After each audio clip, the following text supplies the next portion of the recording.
readiness from compliance to advantage. To guide us through this critical conversation, we are joined by experts from Grant Thornton. Grant Thornton is one of the world's leading global professional services networks, providing services in audit, tax, advisory, risk consulting, and cybersecurity. Operating in more than 140 countries, the firm works with organizations across industries to help them navigate complex regulatory environments, manage risks, and drive sustainable growth. And today, we are fortunate to have three distinguished leaders from Grant Thornton who bring deep expertise in cybersecurity, risk advisory, digital governance, and data privacy. Please join me in welcoming Mr. Rohit Bharat. He's a partner at Grant Thornton and a seasoned business cybersecurity leader. He specializes in building secure and resilient enterprises, helping organizations strengthen their cyber strategy and governance frameworks. His extensive experience across global consulting firms has led him to transformative initiatives in cyber strategy, risk advisory, and digital governance, guiding businesses through complex security landscapes. Let's give him a big round of applause. Next is Mr. Kush Wadhwa. He's a partner at Grant Thornton and a cybersecurity and forensic technology expert with over 2 decades of experience. He specializes in cyber incident response, digital forensics, and crisis management. Throughout his career, he has led complex investigations across sectors, helping organizations respond to data breaches, cyber threats, and digital crises with resilience and clarity. Please welcome Mr. Wadhwa with a big round of applause. Next, we have Mr. Kartikeya Raman. He's an associate partner at Grant Thornton with over 16 years of global consulting experience. He specializes in cyber risk, AI governance, data privacy, and regulatory compliance. His work focuses on helping organizations navigate complex digital risks while building secure and future-ready systems. Let's give him a round of applause. We now invite our distinguished speakers to share their insights on how organizations move from compliance to a competitive advantage in digital economy. Please join me in giving them a big round of applause. Thank you.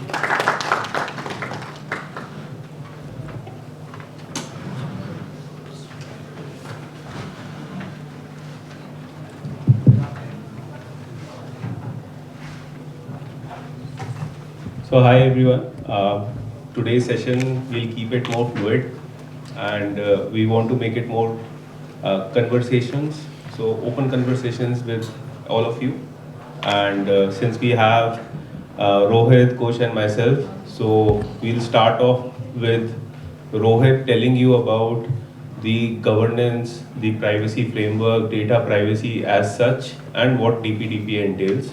We have Kush, who would be talking about the data breach management incidents which happen when your personal data gets leaked and how to respond with resilience.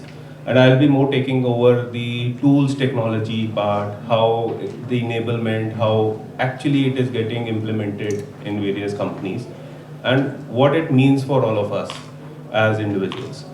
So over to you, Rohit, we can start.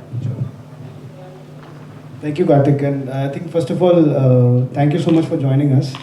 We are really extremely privileged, honored to be associated with TiE, and TiE is an organization we continue to partner with.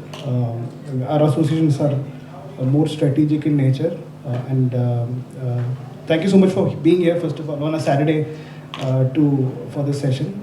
And as Kartik mentioned, this is one of a pertinent topic on DPDPA, which all of you will eventually be hearing quite a lot of discussions going around on. First of all, a quick raise of hands. How many of you are familiar with DPDPA? We have 2 hands. Third, okay. You also familiar, okay. So I think the audience predominantly is not very familiar is what we get a sense, but maybe we can spend a couple of minutes just to get you a sense of what is DPDPA. Are you familiar with Data Protection Acts? Have you heard about IT Act? Yeah. Okay, excellent. So I think DPDPA is an extension to an IT Act, you can call it.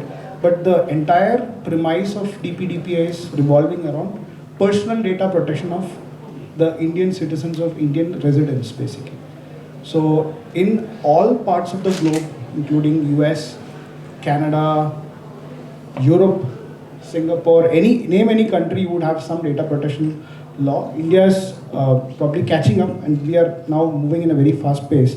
GDPR is one of a very prominent, for entrepreneurs in this room, and of course business leaders, you would be familiar, whoever are dealing with European citizen resident data, GDPR, and very similar equivalent to that is what DPDPA is. It revolves around how to protect the personal data, right? So for you and I, we are all citizens of the country. How do we ensure that our data, wherever we share, the applications that we use on my mobile phones, on our systems, on our laptops, wherever we go to a mall, they ask you some information, right? They collect. But are they really supposed to do that? What are we really processing that information with? All of that is what will get controlled in a far more deeper fashion as we speak. So that control is what DPDPA will eventually enforce. And I think you want to add on? Yeah, I think one important aspect that we all must understand is कि पहली बात तो ये law आया क्यों, हम लोग इस लॉ के बारे में बात ही क्यों कर रहे हैं, और ये क्या एक एडिशनल कंप्लायंस ऑब्लिगेशन हो गई है फॉर ऑल द कंपनीज के और पैसे खर्च करो और कंप्लायंसेस करो, क्योंकि we are all working in companies which where already compliance burden is very high, and now we are talking about another law coming and we are protecting personal data. ज़रूरत क्या थी, क्यों हम लोग लेके आ रहे हैं? So ये जानना बहुत ज़रूरी है before even we start off with the journey, and it is basically a law more for us because we, as mentioned by Rohit, we are giving our personal data. और आप सबको पता है कि कोई nothing is free. Everywhere wherever we give our personal data, वो free account क्यों बनाता है? क्योंकि वो at the end of the day आपके personal data को use कर रहा है, and that data is being made into or monetized further. उसके अंदर important thing थी, there were no guardrails when we were actually processing personal data. क्योंकि company को कोई भी ये जाके नहीं कह सकता था Amazon को you erase my data, या आप Uber को ये नहीं बोल पा रहे थे erase my data, don't use my data, I don't want to now buy anything from Flipkart, I am on Amazon. तो कोई भी हमारे पास rights नहीं थे, although हम लोग सबसे ज़्यादा यूज़ कर रहे थे. अगर आप अपने फोन्स में देखेंगे we have 150, 100, 200 apps जिसमें हमने अपना पर्सनल डेटा दिया हुआ है. वो डेटा कहाँ जा रहा है, कैसे यूज हो रहा है, हमें कुछ भी नहीं पता था. In India we never had those rights. ये सारे राइट्स GDPR यूरोप में, US में बहुत पहले से हैं, पर हमारे पास नहीं थे. पर अभी तक क्यों नहीं थे? क्योंकि इंडियन कंपनीज ज़्यादा डिजिटाइज हो नहीं रखी थी. कोविड आया, सडनली डिजिटाइजेशन आ गई, एकदम से अपटेक बढ़ गया, टू द एक्सटेंट के बच्चे भी इतना ज़्यादा एक्सपोज हो गए इंटरनेट से कि एवरीथिंग, क्लासेस ऑनलाइन होने लग गई, उनका डेटा भी कलेक्ट होने लग गया. That is where the government drew a line, and plus there was a supreme court judgement, Puttaswamy judgement, which basically said there is right to privacy for Indian citizens. और ये आई 2018 में, which basically said के under article 21 of right to life it is extended to right to privacy, कि हम सबके पास भी एक राइट है प्राइवेसी का. अब पर उसको एक्सरसाइज कैसे करें, लॉ ही नहीं है. तब हमारा 2019 में फर्स्ट टाइम बिल आया, that was personal data protection bill, जो कि बाद में रिपील हो गया. दोबारा बिल आया 2021 में, that was the data protection act, जिसको हम DPDPA कहते हैं. 2023 में दिस बिकेम अ लॉ. 2 साल लग गए, कंपनियों ने जाके वहाँ पे रोना मचा दिया कि नहीं, ये लॉ एडिशनल ऑब्लिगेशन है, हम पर्सनल डेटा को कैसे प्रोसेस कर रहे हैं, आपने ये लॉ डेटा जो है कंसेंट सेंट्रिक बना दिया है, ऑब्लिगेशन ज़्यादा. 2 साल 2023 से 2025 तक डिस्कशन चलती रही. ASSOCHAM, NASSCOM, CII, everybody represented, but the government took a control and said नहीं, the kind of personal data is being processed, हमें डिजिटल सिटीजन्स, हम सब डिजिटल नागरिक को राइट्स देने पड़ेंगे. आप आंसरेबल हो, आपको ट्रांसपेरेंटली बोलना पड़ेगा कि ये डेटा कहाँ कहाँ जा रहा है. If I am collecting the data, where is it going? So that is where the whole genesis happened.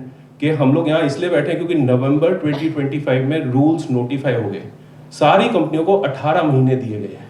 Within 18 months, every single company, which is called data fiduciary, and Rohit will now expand, have to comply with this law. Otherwise, 250 crore की पहली penalty है, up to 250 crore. आप सोचो startups, MSMEs, जिनकी 250 करोड़ तो turnover नहीं है, उनकी पहली पेनल्टी 250 करोड़ है. ठीक है, तो अगर आप लॉ के अंदर अप्रोप्रिएट सेफगार्ड्स नहीं करते, अगर आप बच्चों का डेटा प्रोसेस करते हैं, वो लीक हो रहा है, 200 crore. So everybody has now taken a back seat. It has become a boardroom discussion, and that is why, thanks to TiE, we are today here and we are talking about this. Over to you, Rohit. Meanwhile, Kush, you want to add on any initial thoughts before we get into the governance side? So on a lighter note, we keep saying data is a new oil, data is a new oil, but I think the geopolitics that we are seeing now, oil has come up very clear that no one is taking my space. Oil is oil, and data is like a new oil, but no one can take my position. So, but yes, absolutely, I'm going to touch upon, what are the ramifications of the data, why we are protecting the data, why the law of the country is, guarding the data of the citizens, the damage it has caused to the citizens, but a lot more to talk about.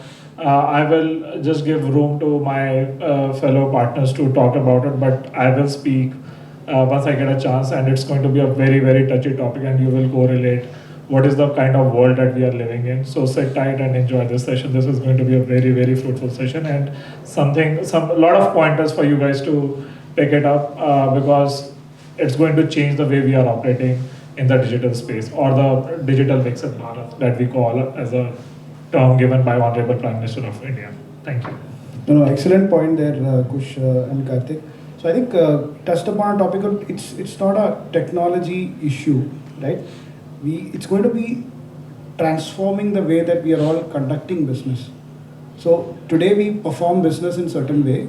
During this process, whatever we do, we collect information, we collect personal information, we collect customer information, third-party information, employee information, all of that, we process it, we store it, etc. There is some mechanism that we've internally designed. But tomorrow, is it really the right way to do it? Do you need to fine-tune your business? Do you need to fine-tune the process of performing certain activities? Those are all things that which Kush and Kartikeya just touched upon will change. What that means is we will change the way that it's a cultural change which will happen in the entire country. Every organization, and Kartik touched upon the word data fiduciary. All the organizations, startups, MSMEs, any organization registered in India have to comply to DPDPA. Period. That's about it. How do you comply? What is your ramification? What level of customer data you use? What level of employee data you process? All of that is case to case. It depends on every organization, the volume, etc. Now, coming to the first aspect that we want to touch upon. So, why this entire law came into effect, we touched upon. And one small element is India's economy is going through a major shift in terms of usage of technology, digital transformation, etc. And then I'm sure all of you would have heard about the entire AI summit which happened. Massive activity. Why is there so much of action happening on AI summit? Because we feel, and I think this is just quoting our Honorable Prime Minister, he explicitly mentioned that the entire usage of AI, agentic AI, Gen AI, agentic AI, now AGI. We are going to use various types of AI in our day-to-day basis, and everyone is already using it. With that, we are going to add minimum $10 trillion to our GDP of India by 2030 is the bare minimum we can talk about. See the kind of thrust that will do to the economy, right? That's one side of the story. With that, usage of data, whatever data we use, and we use ChatGPTs to co-pilots to all the agents that we use, and we keep sharing a lot of information, we keep sharing personal information, all of that, and not just GPTs, but beyond that also. Are we really, the guardrails that Kartik touched upon, are we really enabling the guardrails? Do we really know what to use, what to share, what not to share? All of that is some question that we'll ask the audience later. But yeah, I think personal data protection, Digital Personal Data Protection Act essentially entails 3 layers to it, which Karthik touched upon. First and foremost is for everyone to be benchmarking against a certain standard. So DPDPA essentially has its own sort of requirements, which touch upon 7 principles, right? We call it generally accepted privacy principles. For accounting professionals, you would have heard about GAAP, generally accepted accounting principles. Very similar to that, there are generally accepted privacy principles. The DPDPA Act is prepared on similar lines and taking the same principles in the heart of the entire law in itself. And it talks about certain terminologies. One is the data fiduciary, which Karthik touched upon. Any organization who's deciding the purpose of data collection of personal data of employees, third parties, customers, etc., they are a fiduciary. So any organization, any businesses, any startups, etc., they form a fiduciary. If they outsource some of their processing of personal data to any third party, a processor, they are called a data processor. For instance, let's say your payroll of an organization is outsourced to a different organization. That company is a data processor. Let's say, for example, you are outsourcing your IT function to another company, they are a data processor. Just giving examples for everyone to correlate, right? So the entire act is revolved around obligations which are passed on to the data fiduciary. So as Karthik talked about the fines, who will be imposed the fine? Is it the data processor? Is it the data fiduciary? The answer is the data fiduciary. The data fiduciary has its relationship, contracts and other things with the respective vendors, so-called the data processors. So if you want to pass the obligation to your further third parties, that is all up to the data processors. So sorry, the data fiduciaries. Okay. There is another terminology called data principles. Folks like you and I, the citizens of the country, we are the data principles. The entire act is revolving around protection of the personal information of the data principles. Now, I just thought let me introduce the terminology so that all of you can correlate. Karthik, do come in case you want to add any particular elements. Touching on the governance layer, some of the organizations will be following certain standards. You may be following an ISO standard. You may be following certain, ITIL standard or CMMI level standard, or maybe for that matter, you may be following a COSO, COBIT, or any other standards from a IT processing, or maybe from a business processing standard as well.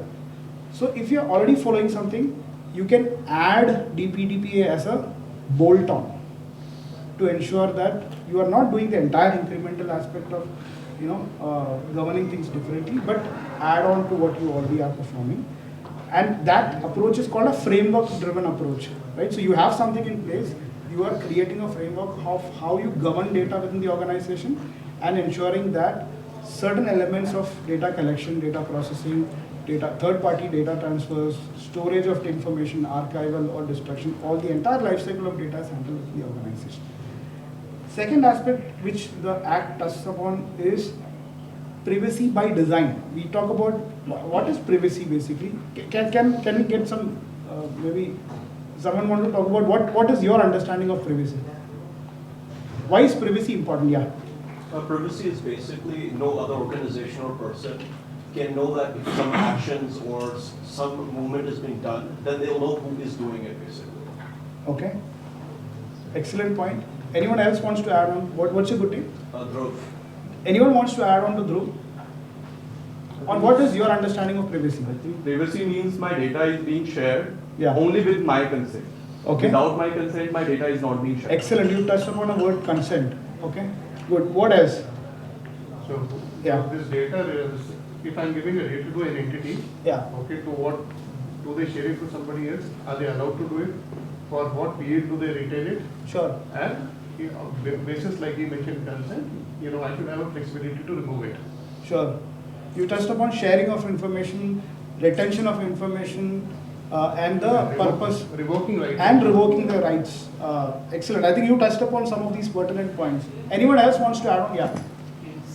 Anyone do not have access to a particular information related to me, which I do not want anyone to access. Sure. So that's privacy. Excellent. Yes, example here is, I don't know, in this room or anywhere, how many of us got a call from Bajaj Finance? It's a good example that we keep quoting. Yeah. That is where the answer is. No, good. Sir, my humble request, don't take my examples. I have to speak on Sorry other for topics. that. I didn't know that. No, I'm just kidding. There's a lot more examples we are going to cover about it. So. Yeah. No, actually, we just wanted to broadly touch upon. Kartik, you want to add on? Yeah, I think that we are right there with privacy. It's important also to understand that the law which is coming in India, it is a consent-centric law. Nowhere in the world ever it has been attempted. It is almost like what QR code and UPI was to India at one point of time. Everybody was laughing at the technology and thinking कि India नहीं कर पाएगा, पर India ने करके दिखा दिया, export भी कर रहे हैं तो UPI. आसपास हमारे APAC रीजन में UPI यूज हो रहा है. Same. This is the first time that any country is going to implement or really think that can data privacy and consent as a lawful basis be taken into consideration. ऐसा नहीं है consent India ने coin किया, नहीं, consent was coined way back.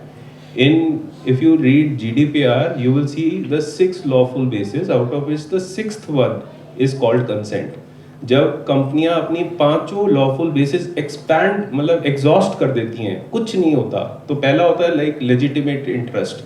Company का legitimate interest है, वो चाहती है पर्सनल डेटा प्रोसेस करना, नहीं करेगी तो आपको कैसे सर्विस देगी. So that is how legitimate interest works. Another one is where contract is there. एक कंपनी का दूसरी कंपनी के साथ कॉन्ट्रैक्ट है, अगर पर्सनल डेटा नहीं जाएगा कैसे काम चलेगा, तो वो कॉन्ट्रैक्चुअल बेसिस पे है. फिर then there is something like where the government needs or there is an emergency. आपका हार्ट अटैक हुआ है, आपका इमरजेंसी में आप पड़े हो, आपका पर्सनल डेटा नहीं प्रोसेस होगा तो डॉक्टर कैसे करेगा, हॉस्पिटल को करना पड़ेगा. Then there are civil things, for example community health के ऊपर आ जाता है, कोविड हो गया, कुछ और हो गया, जहाँ पे हमें पर्सनल डेटा कलेक्ट करना पड़ता है at a community level to stop the spread of the disease. वहाँ पे भी पर्सनल डेटा प्रोसेस करना. जब ये सब कुछ खत्म हो जाता है उसके बाद एक ही रीजन बचता है, उसको बोलते हैं consent, which is a explicit consent. It is taken directly from the user. और जब हम लेते हैं कंसेंट उसकी एक एक्सपायरी होती है. पहले क्या होता था, कंसेंट लेके रख लिया इनफाइनाइट टाइम के लिए, ऐसा नहीं है. आपको अब 1 साल 2 साल उसके बाद वो एक्सपायर हो जाएगा. आपको वो लेना है कंसेंट, आप उसको you cannot force him to give consent. Most of the applications आप देखते हो वो कहते हैं कि अगर आपने नहीं किया हम आपको आगे जाने ही नहीं देंगे. ये कैसी कंसेंट हुई, ये तो कंसेंट ही नहीं है, ये तो फोर्स्ड कंसेंट है. So this is how the consent has been written in our law and we are attempting for the first time globally to show the world that yes, a consent driven data protection architecture can be created. Another important reason when this was being discussed during, I told you कि 2 साल लगे consultation में, क्या discussion थी, यही discussion थी. Consent centric law था. उन्होंने कहा सर कैसे करेंगे, दोनों तरफ से, not only companies, people like me who were in the think tanks, who were consulting. We said कि सर मेरे पास 150 कंसेंट आ जाएंगी, 2, मैं तो कंसेंट फटीक से ही मर जाऊंगा. मेरे पास 11 साल की लड़की है, उस बच्चे की जो कंसेंट है वो भी मेरे को देनी है. आपने कहा है वेरीफाइबल पेरेंटल कंसेंट दोगे. उस बच्चे ने मेरे से ज़्यादा इंटरनेट यूज़ करती है, पता नहीं कौन कौन सी वेबसाइट्स, रो ब्लॉग्स, पता नहीं कौन से में जाती है वो. उन सब की भी कंसेंट मेरे पास आनी है. मैं अपनी देखूँ ना देखूँ, मैं उस बच्चे की जरूर देखूंगा कि इसका डेटा कहाँ जा रहा है. ऐसे में क्या होगा, 150 मेरी, 200 उसकी, 350 कंसेंट लिए बैठा हूँ. मुझे समझ नहीं आ रहा मैं कंसेंट करूँ या अपनी जॉब करूँ. इस सारी चीज को जब सरकार ने समझा and when they understood the problem, they said we will create something, an entity, a company, companies we will invite to become consent manager. These companies are data fiduciary, like companies जिनको बोला गया है. Consent manager will sit between me as a data principal and the company जिनको मैं दे रहा हूँ data fiduciary. तो डेटा प्रिंसिपल और डेटा फिड्यूशरी के बीच में बैठेंगी consent manager. Neutral intermediaries, they will basically give us something called as a dashboard, जहाँ पे मेरी ये जो प्रॉब्लम थी 150-300 कंसेंट की, वो सब एक डैशबोर्ड में दिखेंगी। वहाँ मेरे को दिखेगा उबर को दे रखी है, फ्लिपकार्ट को नहीं दे रखी, मिंत्रा को दी है, इस हॉस्पिटल को दे रखी है, इस डायग्नोस्टिक क्लिनिक को नहीं दे रखी है। तो एक मेरे को सैनिटी आ गई, मेथड टू मैडनेस, प्लस उसके साथ लिंक्ड मेरी चाइल्ड कंसेंट है, मेरे बच्चे को कहाँ कहाँ मैंने दे रखी है। This consent architecture is being created as we speak. There are 7 companies doing POC with METI, that is Ministry, and the NEGT. उनमें से as large companies as Jio, as large companies as ID5 Privy, Consent Concur, ये सब अभी उसके अंदर कर रही हैं। इनको लाइसेंस लेना पड़ेगा to become a consent manager, जैसे टेलीकॉम सर्विस प्रोवाइडर्स को लेना पड़ता है। They will be as large as Airtels of the world, क्योंकि millions of subscribers होते हैं। पर ऑप्शनल है, ऐसा नहीं है कि मेरे को कंसेंट मैनेजर के थ्रू ही देना है अब किसी कंपनी को। I can directly also go and give it to Nitin, saying के आपको कंसेंट में डायरेक्टली देता हूँ, वो भी ठीक है। तो basically what we are going towards, and as very well said by Rohit, that 2027 it will be a different digital world. कभी किसी ने मांगी कंसेंट हमारे से? आज तक नहीं मांगी। हमारे घर वाले हमारे से कंसेंट नहीं मांगते, कंपनियां तो बहुत दूर की बात है। सोचो कितना प्यारा मतलब देश देखने को मिलेगा। Let's see how it implements. Over to you. Yeah. No. Yeah, you have queries? Is that going to add another cost to us for that content oh fantastic, मैं मतलब इतना अच्छा क्वेश्चन, इसको बोलते हैं फिनिशिंग। आपने ऐसे कैसे कर दी? Definitely there will be a revenue model. 2 revenue model बड़े पॉपुलर हो रहे हैं उस पीओसी में। पहला रेवेन्यू मॉडल है charge me as a subscriber, जैसे हम लोग करते हैं 5 रुपये का अकाउंट क्रिएशन चार्ज ले लिया, क्योंकि उतना भी बहुत बड़ी अमाउंट है। 5 रुपये फॉर ना 50 करोड़ लोगों का तो बहुत बड़ा है, उसके लिए तो हो गया उसका काम खत्म। एक और तरीका है, दैट इज के पीछे बैक एंड पे वो डेटा फिड्यूशरी, जो कि ऊबर, फ्लिपकार्ट, सारी जो हमारी कंपनियां हैं, इन कंपनियों के साथ टाई अप हो रहा है। अभी क्या होता है, जैसे आप जाते हो पेमेंट करते हो, वॉलेट्स दिखते हैं, अमेजॉन पे, फोन पे, पेटीएम, जिसके साथ आपका होता है आप उससे जाके पेमेंट कर देते हो। ऐसी जब कंसेंट का ड्रॉप डाउन आएगा तो 5-6 कंपनियां दिखेंगी, आपका जिसके साथ होगा आप उसके साथ कर दोगे।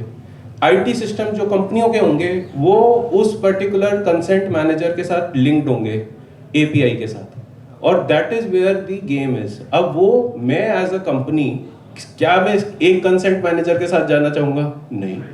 मुझे पता है मैं क्या करूंगा, मैं कम से कम भी 6 या 7 के साथ जाना चाहूंगा, क्योंकि मेरी रीच बढ़ जाती है, उसके सारे सब्सक्राइबर भी मेरे को मिलते हैं, वो भी आके मेरे से यूज कर सकते हैं। तो this is how we are actually creating a new consent architecture which will help, which will be unique to the world. Nobody has attempted it. Yeah, I think the uniqueness aspect is what it is going to differentiate how India as an economy is going to function as well, because the volume is very different, as Kartik mentioned, right? So no, I think I'll just touch upon 2 elements just for an example, and then I'll probably request Kush to come in. First aspect is the entire rule talks about, the act talks about information which every organization should collect on requirement basis. It's called a data minimization. For example, how many of you use Uber? All of you use Uber? Yeah. Does Uber collect your date of birth? Does it collect your information about your food preferences? Does it collect it? There were times where it used to collect some extra information, but not anymore. Not the food preferences, but certain other additional information. But the idea is, generally in India, the tendency for any business is to collect maximum information as much as we can. ले लेते हैं, पड़ा रहेगा, कहीं ना कहीं काम आएगा. But futuristically, the thought process is the more information you have, the more liable you are. So collect only the information that you require for business processing. As startup entrepreneurs, I think as business leaders, you should ensure that the business in itself is revolved around information collection, which is only required for business processing. It's extremely important. I want to touch upon that.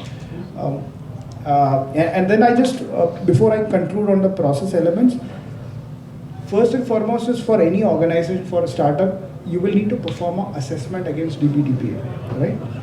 So once you perform an assessment against DPDPA, you will know what are the gaps that you will identify. There will be various types of gaps which we'll touch upon, and one of the key elements that you will need to redefine is going to be on your incident response, which Kush is going to talk about.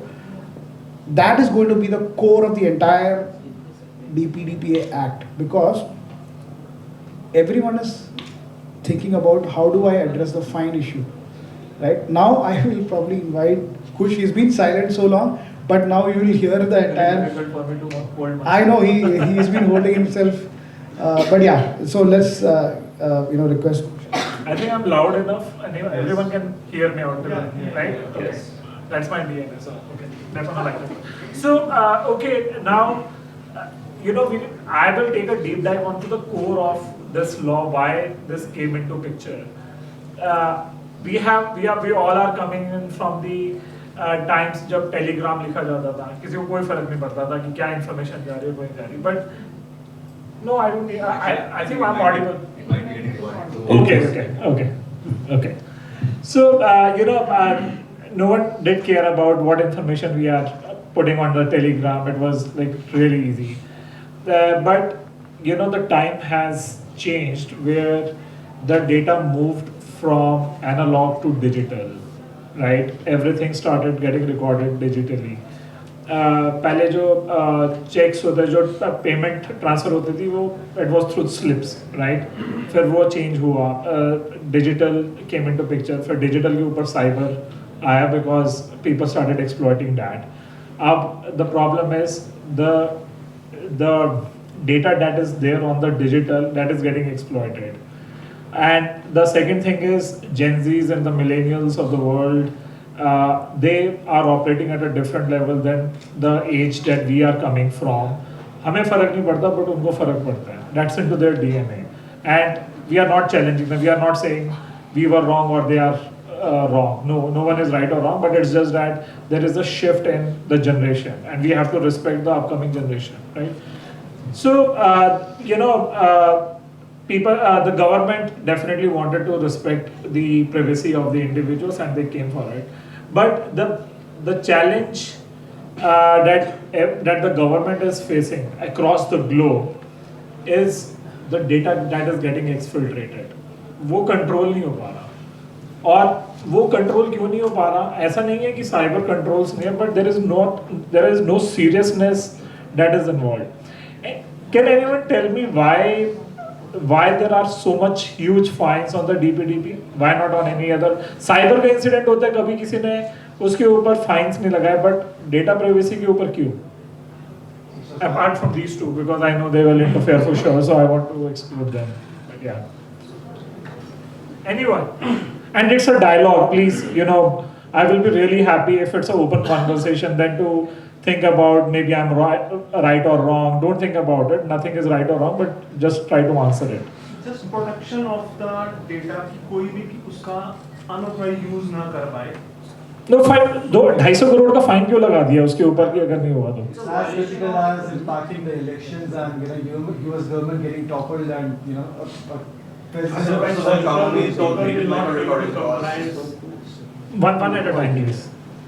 I guess it's a violation of that right of protection of person. People will take the compliance for granted. If they don't keep. Huge round of See, हमारी biggest problem ये है कि seriousness नहीं है. Seriousness तब तक नहीं है जब तक हमारी जेब से पैसा नहीं जाएगा. आज board member, investor, leadership, CXOs, everyone is talking about DPDP क्योंकि उनको पता है अगर मैं compliant नहीं हुआ तो मेरे को और किसी दिन इंसान I'm going to talk about 250 crore कब लगेगा. We are going to be slapped with a penalty of 250 crores, and that's going to bring down the revenue of the company, as rightly mentioned by Kartik. कि कुछ companies का तो इतना revenue नहीं है, but हम बात कर रहे हैं 250 करोड़ के fines की. But the second is also about the image, the brand reputation that is at stake. So, before I even move forward, and I'm making it more dialogue, and that is why I'm asking questions. आज कोई organization है ABC, they don't go for the assessment And after 14 months, this law is prevalent and the government is getting active, DPP is constituted. Will ABC be fined 250 crore straightforward because they have not gone through the readiness assessment, implementation, or whatever the fancy jargons are, or there is some specific moment when only at that time that 250 crores will be triggered? Any thoughts around it? I think the way the other compliances are also there in the India and I think in the world, and you don't have to have all the certifications and compliance. You need it when you need it. I mean, if you actually leak this information by mistake or if you're caught, then I think you're going to be in problem. I think it should be dependent on the kind of data that you are basically collecting. So let's say sensitive data fiduciary, so let's say healthcare, right? It's definitely holding very sensitive data. And they don't go for DPDP preparation, gap assessment, implementation, right? Or consent management framework, whatever it is. And DPP is constituted. DPP is going to slap 250 crores straightforward, or there's something that has to happen for them to slap a fine of 250 crores. I believe something like that. What is that something? Can someone answer it? Absence of explicit consent from the. I'll come to you, sir. Sorry, your point. Absence of explicit consent from the. Dhruv is right. It's data leak, because when the data is leaked, the law says DPDP has to be reported in 72 hours with the draft investigation report. Please make a note of it. Certain, which is another body, it says it has to be reported within 6 hours, not submission of the draft investigation report. And just to give you a brief background, for the last 21 years, this is my bread and butter, and I'm only investigating cases left, right, and center. It's practically not possible to submit a draft investigation report in 72 hours. And this is definitely going to change. Or it will come with some certain caveats that, okay, what is the process that has been done, or the modus operandi, so on and so forth, right? When the data leak happens, first thing that will happen is DPB will be notified that the data was leaked. That's first thing that is to happen. The second thing is, when DPB gets to know about it, there will be a show cause notice or a high steering committee that will happen, and they are going to answer questions left, right, and center on the preparedness. And that is when the organization will get exposed on what was their readiness, how serious were they about this law, and that is when this 250 crores fine will get activated. Right? Okay. Now I think Rohit touched upon the data part. Right now, the biggest challenge or biggest problem we as Indians have is we are in a habit of storing the same file at multiple locations. अरे यार ये वाली file नहीं मिल रही, फिर search किया, अरे यार इसको यहाँ पे store कर लेता हूँ, वहाँ पे store कर लेता हूँ. That cultural shift you will see happening, because minimal data is going to be the maximized data in the coming months, if not years. What does that mean is, whatever is bare minimum is required to run the business is what the the tone of the leadership will be, to store only information that is required. If you need only a mobile number, you need only a mobile number. Okay, and I'll give you some example without taking the name of the client. We were bidding for one of the clients, for a jewelry client, and this data storage life cycle came into picture for how long the data should be stored. And we said 7 years is what we should be storing. And then he said, sir, ED CBI तो 12-15 साल के बाद भी आता है हमारे पास में पूछने के लिए कि अच्छा ये ज्वेलरी मिला है, ये कस्टमर का है, आप इसके सारे इन्फॉर्मेशन दो. What should be done? I mean, and more than the answers, MITI has a lot of questions around it. And this is just the start. It's going to mature up in the coming months. This law is still at a very nascent stage. It is implemented, but it has not matured up, and you will see circulars after circulars coming in, because the way companies are going to operate, the way the problems are going to be addressed. It's going to definitely be notified through the consent, because the rules are going to change about it. So when ED and CBI, I'm parking this aside and I'm changing the gears. For the banking industry, if there is a transaction that has to happen, bank cannot delete the data. It is required by the law of the country, by the regulators, that this data will be as is. Similarly, when it comes to the jewelry or some other transaction where the cash is involved or where the money is involved, there is an obligation. And we absolutely understand jewelry is nowhere regulated, but they take the PAN card information. They take after if any transaction is greater than 2 lakhs, it is done, and they are obligated to store it. In that case, DPB is not going to find it. Why was it stored? But yes, what was the security around it? How the data was getting stored? Who all had the access to it? And was the consent taken at the time of giving off, at the time when the user information was getting stored? The purpose was shared with them. Everything. I think data. What are the principles under which this data can be stored? There are 5 or 6 points. Rohit and I'll ask Karthik to talk about it. But if those criteria have to be met for any organization to store the data. Incident management also. When any when we talk about incident management, that sits at the core of this data privacy, which I call it as the heart of this act. Because when some incident happens, the biggest challenge I as an investigator face is the information is not there what I need to investigate, and I have to submit a report with a lot of limitations around it, and I am in a sorry state of affairs to submit that report, because that report is not doing any value add. But my hands are tied up because data is not there, and so is government's hands that are tied up, because logs, policy says logs are stored for 7 years, but in actual it was stored only for 7 days. That's the state that we are in, and this data privacy bill is going to change that piece. It's not only the storage of data, it's how the incident will be handled.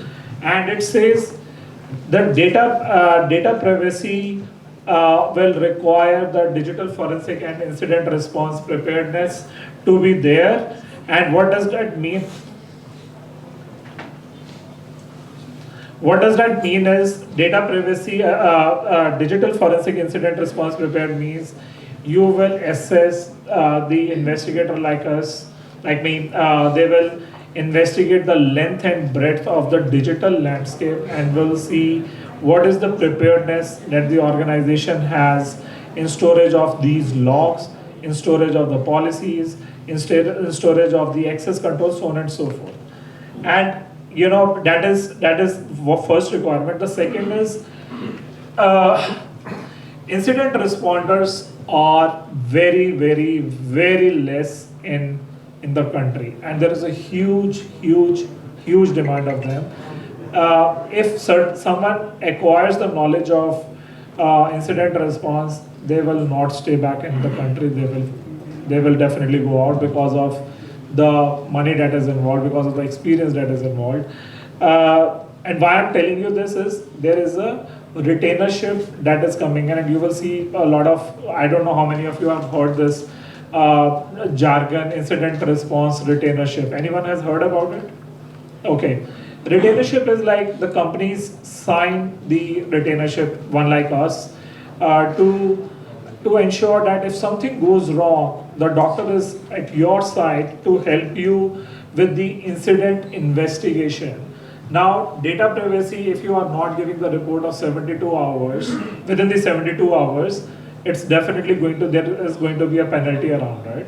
And, because there is a dire there is a lack of incident responders in the market, the companies sign for the retainership program that, okay, I have someone on my side, and if something goes wrong, I'm going to dial this number and I will have them with us. But If they are not signing and they come in at the last minute and they start talking about it, they are in a big problem because they may not get the incident responder at time, and also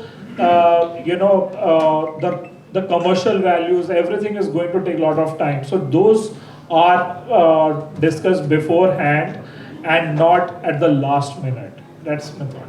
I totally agree. आप लोगों ने सबने हमने Covid experience किया है, ambulance नहीं मिलती थी, ऑलमोस्ट वैसा ही हाल होने वाला है जब डीपीडीपी आ जाएगा तो इंसिडेंट रिस्पॉन्डर्स नहीं मिलेंगे. So that is what I would like to sum up it, that there would be a time, because this is going to come. DPDP तो आ रही है मई 2027 के बाद. You will see a drastic change. Companies plus everybody will be there. And what we experience is that as soon as we are breached, we need someone to help us. We don't have that kind of cyber security, information security, digital forensic experts, right? And that is where the companies, very similar to how legal profession lawyers have a retainership program, similarly GT has a retainership program and Kush leads that whole service line. I think we should give our final comments and Yes, sorry, you had some. एक just question है, practically है कि जैसे हम data का कह रहे हैं कि हमें स्टोर रखना है, तो अगर हम सॉफ्टवेयर डेवलपमेंट कंपनी है और someone is come to us कि आप हमें कस्टम सॉफ्टवेयर बना के देंगे, और इवन क्लाउड भी हम लोग मैनेज कर रहे हैं बिहाफ ऑफ देम, बट उन्होंने 2 साल चलाया, 3 साल चलाया, 3 साल के बाद सॉफ्टवेयर बंद कर दिया और क्लाउड भी खत्म हो गया, और आफ्टर 1 ईयर वो कह रहे हैं कि मेरे पे एक लीगल केस हो गया, और how we can reply to him कि क्या हम रिस्पॉन्सिबल हैं, क्योंकि वो ही पे कर रहा था डायरेक्टली हमें और हम उसको यूज कर रहे थे, तो उस केस में हम किस लेवल पर लायबल रहेंगे? आपके ना क्लॉजेस के ऊपर होगा, and this is the law background which is speaking. So आपके क्लॉजेस के अंदर होगा कि what was the data processing agreement, Right. Were you a data processor or data fiduciary? Actually अभी तो DPDP नहीं आया, so this was way behind, right? पहले हुआ होगा. तो उस टाइम पे जो आपने क्लॉज साइन किए होंगे उसमें आपको क्या वो डेटा रिटेन करके रखना था, कितने साल तक रखना था. अगर वो साइलेंट था, then definitely you can take a plea under IT Act saying that we were only supposed to do these 3 things, not the 4, 5. So, you can always claim, yes, you are raising your hand. Adding on to the same question actually, so you talked about data principles and you talked about data fiduciaries. So we as IT companies, I mean, just like he said, so we are given the work to develop some any software, any custom software. So Yes, sir. Take the example of healthcare. So if I am developing software for healthcare, so is it the responsibility of the IT company to, So you will be a data processor in that case, क्योंकि क्या होता है कि जैसे अभी हम लोग भी we are also putting a lot of our data in Amazon or Google's of the world, right? So they are claiming they are being data processors because they are giving infrastructure as a service, software as a service, platform as a service, right? And we as data fiduciary are responsible to collect the personal data of the individuals and then storing it there. So we have to give those rights to the data principals, not you as software developers. That is my limited point. You want to add? So, sir, it depends on a lot of factors. One is, is the application that you have developed, is you are giving a SaaS as a service, or you are just handing over? You're just handing over. If you are handed over your source code, your executable to the company, your agreement should be very clearly defining that we are not liable for any damages that occur on this one. Yes, there will be fixes or vulnerabilities that are coming in, it will be there, but because the data that is coming, that they are storing using your application, it cannot be your responsibility. Your responsibility was till the time to develop that software and handing it over. Had this been, and I'm making it more complex, just from the futuristic perspective, if you develop a software which is a SaaS platform, which you are managing and you are getting a revenue out of it, the liability lies on you because that whole environment is under your control, right? The customer will not have control. So let's talk about the Salesforce, and it's an open example. I can take it. I can talk about it because Salesforce has been in the news for all the good or the bad reasons. Salesforce was breached and a lot of customers faced a lot of challenge. But is it the customer's problem? But right, Salesforce has to provide that information, right? So now how your agreement is defined with Salesforce, how much Salesforce will support is what Karthik rightly mentioned. The agreement will come into picture. How airtight was your agreement? The problem that everyone is going through is that agreement is just treated as an agreement. No one goes through it, but those liability and clauses have to be read through, and it has to be airtight so that in case some breach happens, it's not only the liability. The company has to support you during the investigation to provide you with the logs or whatever information the customer needs. Right now, everyone says no, we cannot give it because of the confidential nature of the work or whatever it is, right? So all those things will come into picture. I know we are running out of time, but the short answer is it depends on what kind of software you are on. Yes, ma'am. Sorry. Yeah. So essentially, I think what you're trying to say is the indemnities will have to be paid. Absolutely. Yeah. But in that case, understanding that both of them could be data processors and not fiduciaries, broadly speaking, under the law, where do you think the core liability for a data processor would arise?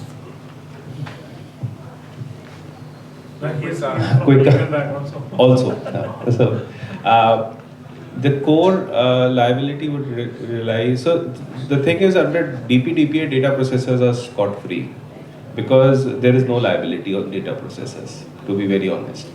Data fiduciary are being put 250 crore, 200 crore penalties because, and what the reply came from the ministry was, because you are actually outsourcing personal data activities to these vendor partners. You are choosing those vendor partners. Have you done the due diligence? So it would be data fiduciary's responsibility to engage with data processors who are reliable, who are more protecting personal data, who are processing it with respect to the principles of DPDPA, plus the watertight contractual clauses that will be built upon. That is where you might see accountability will never shift. If I am accountable, I am accountable. But responsibility can be delegated. So that is where the whole game comes in of the contractual law, where the contracts are written in such a way that responsibility is getting shifted to the data processor, making sure that right to audit exists, as mentioned by Kush. There is also an important aspect of how they will support us. Tomorrow if there's an investigation on us and the data processor is saying, no, I am not really bothered about it, and I have outsourced that personal data activity to him. He was doing payroll processing, he was doing background verification, data breach happened at his end, and I am not able to even catch hold of that guy. And I am about to get a 250 crore penalty. So that is where I have to make sure that my contracts are written in such a way. There can be processors, there can be even sub-processors down the line, the way Indian industry works. Yeah, that's it. Just to add on to Karthik, I think you obviously will be playing a role of a data processor, but what will happen eventually is every fiduciary who you will be associated with, every company or a controller will make their agreement airtight, as Karthik and Kush mentioned. And they will also have a very strong third-party risk management framework. What that means is whenever they outsource any activity to any data processor, they will ensure they exercise the right to audit clause. They will do a very, very rigorous audit on the processor, that they are following a lot of procedures. They are ensuring that the data agreements are adhered to. All the controls, security controls, DPDPA requirements are all met. And only then they will, give you the contract and other things. Yeah. On that note, I would like to thank our distinguished guests for such an insightful discussion, and just to appreciate you with a token of our gratitude, I would like to invite Mr. Perfect. Light बंद करती हूँ.